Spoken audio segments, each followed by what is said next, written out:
A gente tem uma entrevista importante que a Tainá Falcão viabilizou para a gente e é extremamente estratégica neste momento para entender o que aconteceu na Câmara dos Deputados e no Senado Federal.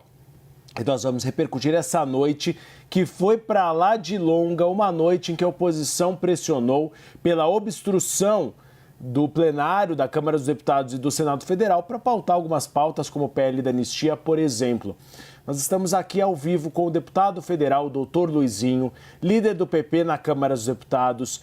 Muito obrigado pela presença, deputado. Gostaria de começar perguntando ao senhor, que o senhor falasse um pouco se realmente houve acordo. A gente fica sem saber aqui. A oposição diz que houve um acordo para pautar o PL da anistia. O governo disse que não houve acordo. Afinal, o senhor que é tão próximo de Hugo Motta, uma das lideranças com maior ascendência na Câmara dos Deputados, houve acordo ou não houve acordo? Boa tarde, Uribe. Boa tarde, Tainá. Bem, Uribe, ontem a gente estava diante de uma situação extremamente difícil, nunca vivida na história do parlamento, e a decisão do presidente Hugo Motta de retomar a normalidade dos trabalhos. Então, um conjunto de líderes da Câmara atuaram para que fosse aberta uma negociação com o PL e a gente chegasse, os líderes, a um apoio às pautas do PL, que a gente pudesse avançar com essas pautas para retomar a normalidade. O presidente Hugo Motta muito firme na decisão de retomada da normalidade do plenário e nós líderes, conjunto de líderes, um conjunto de deputados ajudando na construção desse acordo. A gente tem compromisso com as pautas de prerrogativas, temos compromisso em avançar na discussão do PL da anistia, mas é um compromisso nosso, de um conjunto de líderes que queria o retorno da normalidade da casa. Não é um acordo com o presidente Hugo Motta. Portanto, fica claro, líder, aqui, o senhor fez um acordo, assim como outros líderes do União Brasil e do PSD também foram mencionados. Queria que o senhor até acrescentasse se outros líderes também estão juntos nessa investida sobre essas propostas.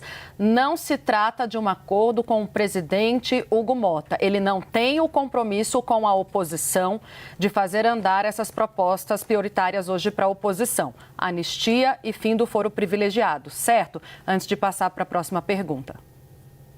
Tainá, o presidente Hugo Motta foi muito firme em não aceitar qualquer tipo de acordo no momento que o plenário da Câmara estivesse ocupado. O presidente, obviamente, tem sensibilidade com os temas, tem sensibilidade com a oposição que votou nele para presidente da Câmara, mas de forma alguma iria ceder a construir um acordo sem a normalidade da casa. É óbvio que agora, com a normalidade da casa, nós vamos tentar avançar com as pautas, construir, porque as pautas, Tainá, de prerrogativas são pautas de, vamos dizer, quase unanimidade dentro da Câmara dos Deputados, porque a gente vê um momento de extrema insegurança para o conjunto da democracia brasileira e da estabilidade entre os poderes, mas um acordo realizado pelos principais líderes da Câmara dos Deputados e não pelo presidente Hugo Motta. A obstrução teve como uma das principais pautas, repito, a anistia. Isso inclui anistiar o ex-presidente Jair Bolsonaro. Eles já deixam isso muito claro quando falam em anistia ampla, geral e restrita. Líder, já que o senhor apoia essa pauta, não seria afrontar o judiciário e mais relativizar o que aconteceu no 8 de janeiro, apoiar esse tipo de proposta? Tainá, deixando claro, quando foi recolhidas as assinaturas para a urgência do PL da anistia, o compromisso firmado era sobre anistia para os que estiveram envolvidos na manifestação de 8 de janeiro. Lembrando, Tainá, que esses manifestantes, a sua grande maioria já cumpriram quase 2 anos de prisão. Então não era para anistiar, e sim uma modulação de pena para os envolvidos de 8 de janeiro. Quem participou, quem depredou, quem causou dano ao erário, são penas diferentes. Era isso que a gente vinha negociando. Nesse momento, nós não temos compromisso com o texto dos líderes. Temos compromisso, sim, em reabrir a discussão, em andar para frente a discussão e saber o que nós queremos. Dentro dessa trama golpistas, tivemos pessoas que podem ter participado de forma diferente. Eu não tenho compromisso com qualquer anistia para qualquer pessoa que tramou morte de qualquer um, seja do presidente da República, do ministro Supremo, até de um funcionário da Câmara dos Deputados, seja ele o mais simples possível, porque nós não temos compromisso em anistiar quem fez trama por morte de qualquer um. A gente quer sim construir uma pauta positiva, avançar no caso principalmente da anistia do 8 de janeiro e construir um texto em comum com a oposição, respeitando, né, o direito à vida e principalmente a democracia. A fala do senhor é muito importante, líder, porque era justamente esse projeto que estava sendo costurado com o apoio de Davi Alcolumbre, Hugo Mota, com o apoio de Jair Bolsonaro, com o apoio até com alguns nomes da centro-esquerda, de que fosse, na verdade, para mudar um pouco a dosimetria das pessoas presas, não aquelas pessoas que eventualmente participaram da elaboração de um plano de golpe. Então, o acordo que o senhor considera mais provável, claro que isso vai ser aberto uma mesa de negociações, o senhor falou muito bem sobre isso, é para esse acordo de meio termo. Não seria uma anistia para todo mundo, né? Ô, Uribe, nós temos compromisso com o tema da anistia, mas não de forma igualitária para todos, né? A gente tem pessoas que vieram aqui a Brasília, participaram da manifestação, acabaram nem entendendo o que estava acontecendo, estão presas há 2 anos, e nós temos pessoas que estão ali, participaram de trama de forma aí que vai ser julgada, acho que a gente ainda precisa do julgamento do Supremo Tribunal Federal, não dá nem para anistiar alguém que não tenha sido julgado, e participaram tramando morte. É totalmente diferente de pessoas que em algum momento podem ter discutido algum tipo de ação. Eu acho que nesse processo é muito diferente, e está claro a diferença da participação do presidente Bolsonaro, está clara a diferença da participação de alguns membros das nossas Forças Armadas que, infelizmente, vergonhosamente, tramaram uma trama, inclusive para derrubar o presidente Bolsonaro no futuro, e acho que a gente precisa ter muita clareza e o nosso compromisso de discussão do tema, de avanço com o tema com moderação, como a gente tem feito a nossa linha de atuação. Tanto que o Progressistas como União Brasil assinaram, na sua grande maioria, o requerimento de urgência da anistia. Líder, foram 30 horas, né, de obstrução, até a desobstrução, uma dificuldade imensa do presidente Hugo Mota de sentar de volta à cadeira. A gente viu, tem imagem do senhor ali tentando segurar a cadeira, outro líder muito próximo, o Isnaldo Bulhões, também fazendo força. Hugo ensaiou voltar ao gabinete, ficou ali no meio daquele caos do bolsonarismo. Conseguiu sentar. A gente sabe, o senhor participou das conversas ali de bastidor, mas tem uma figura oculta que chamou muita atenção, que é o ex-presidente da Câmara, Arthur Lira. Por que o presidente Hugo Mota precisou pedir ajuda de Arthur Lira para desobstrução? Para deixar claro, o presidente Hugo Mota não pediu ajuda do Arthur Lira.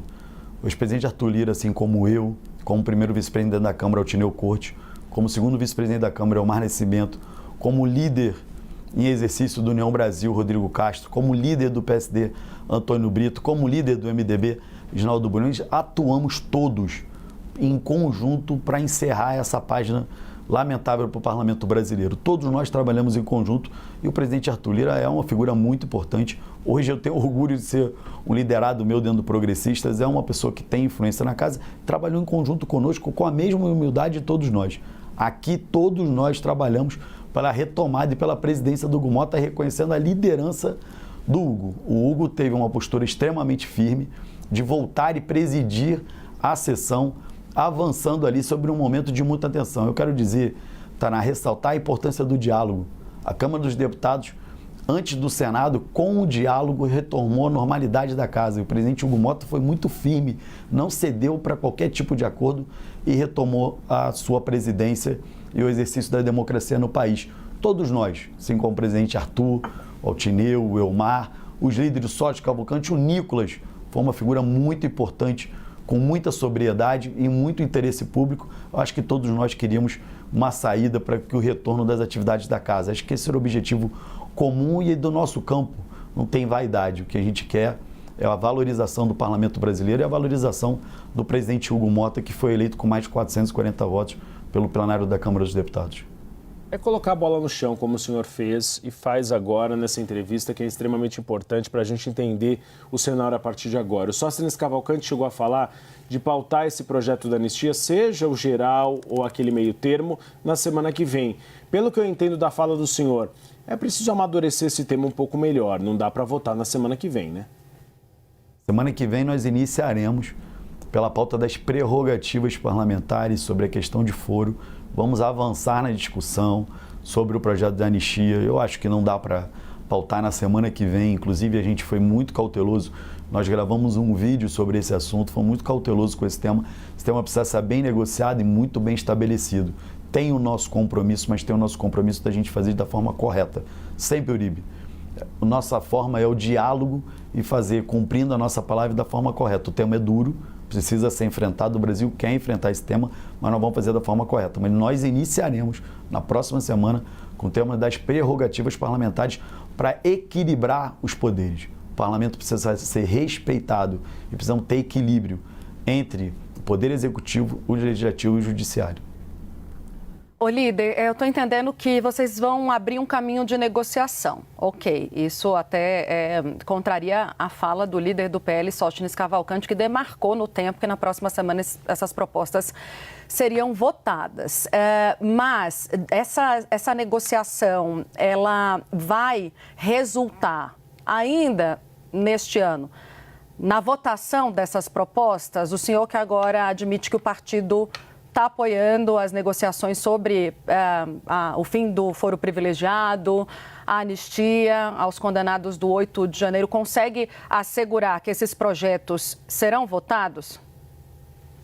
Tainá, toda a pauta da Câmara dos Deputados ela é feita de forma discutida no Colégio de Líderes. A gente acredita sim que a grande maioria no Colégio de Líderes vai prevalecer, que os projetos serão pautados e nós queremos projetos claros em defesa do Brasil. Quando a gente defende o poder legislativo, a gente quer a defesa do voto popular, dos nossos mandatos e da condição de discutir com equidade com o poder executivo e com o poder judiciário. Eu acredito sim que esses projetos vão ser pautados e nós vamos avançar nos temas na próxima semana.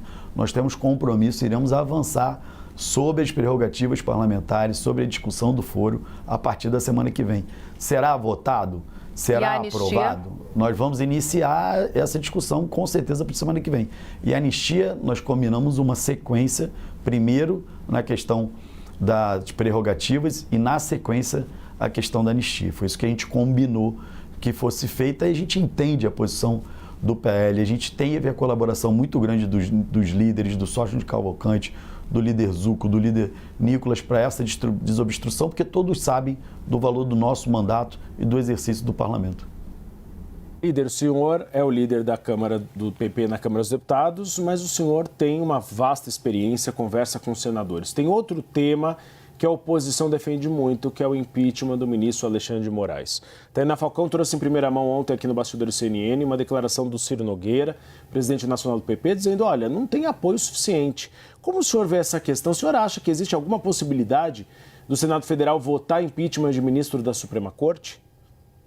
Eu tenho a mesma posição do presidente Ciro Nogueira. A gente acha que não tem nenhum movimento, nenhum cabimento nesse momento do impeachment do ministro Alexandre de Moraes. Eu acho que acontece os movimentos são legítimos, mas eu tenho a mesma posição do presidente Ciro Nogueira, que não é um momento de votação de impeachment do ministro Alexandre de Moraes no curso de um processo. Acho que nós precisamos ter tranquilidade, restabelecer a ordem natural, respeitar o Poder Judiciário, que é assim que a gente trata com muito respeito o Poder Judiciário, assim como a gente quer que o Poder Legislativo seja tratado. Essa é uma questão do Senado, não me cabe fazer julgamento de valor, mas a minha posição é a posição do presidente Ciro Nogueira. Eu prometi que ia liberar o líder antes de 1h da tarde, ele precisa ainda trabalhar hoje. Líder, mas aqui o jornal se chama Bastidores, né? O que o senhor estava falando ali para os bolsonaristas, né? Para quem estava na mesa resistindo em sair da cadeira? O senhor estava ali firme, bravo, segurando a cadeira na força mesmo. Tainá, veja bem, nós chegamos ao plenário, na entrada do presidente Hugo Mota, já com o acordo feito. E aí, infelizmente, o deputado Marcel sentou a cadeira e o deputado Paulão sentaram na cadeira do presidente já com um acordo costurado. Por isso, não só eu, como o deputado Nicolas, o deputado Zucco, nós cobramos que o acordo que já tinha sido previamente conversado com os líderes e com a oposição, inclusive, se você pegar as filmagens, passei mais de 30 minutos ali em cima conversando, explicando o que a gente tinha combinado, assim como eu desci para conversar com a bancada governista que tivesse respeito, que a gente voltasse ao parlamento, que estava começando um bate-boca. Então a gente tinha uma decisão clara de que o presidente Hugo Mota iria chegar ali e sentar. Infelizmente, o deputado Marcel sentou na cadeira fora do acordo que a gente já tinha tido, o deputado Paulão também sentou na cadeira fora de um acordo que a gente já tinha previamente estabelecido. Que eu só falei com o deputado Marcel, sendo claro que acordo é para ser cumprido. A partir do momento que ele sentou na cadeira descumprindo o acordo, ele não teria mais, durante todo o restante do mandato, o meu respeito, porque a gente faz acordo para cumprir, e principalmente estavam ocupando cadeiras que não lhes dizem respeito. Cadeira da presidência da Câmara, do presidente Hugo Mota, e a gente quer um parlamento respeitado. O parlamento ser respeitado precisa começar pelos próprios deputados. Então o acordo tem que ser respeitado. Então, infelizmente, ali naquele momento, um momento de tensão, a gente em nenhum momento iria fazer algum tipo de agressão, empurrar alguém, tirar alguém da cadeira à força, e sempre com palavras, porque é o que a gente acredita, como o presidente Hugo Mota fez, através do diálogo retomou a normalidade da casa. Obrigada demais, líder, conversando com a gente com exclusividade. Esse é um braço direito do presidente da Câmara dos Deputados, muito influente hoje na Câmara, doutor Luizinho, líder do PP. Obrigada por ter nos concedido essa entrevista e pelo esclarecimento. Não tem acordo para votação de anistia e outras propostas com o presidente Hugo Mota, mas com as lideranças da Câmara dos Deputados. Até uma próxima, um bom trabalho. Obrigado, Tainá. Obrigado, Olívio. Obrigado, líder. Espaço sempre aberto para o senhor aqui no Bastidores CNN.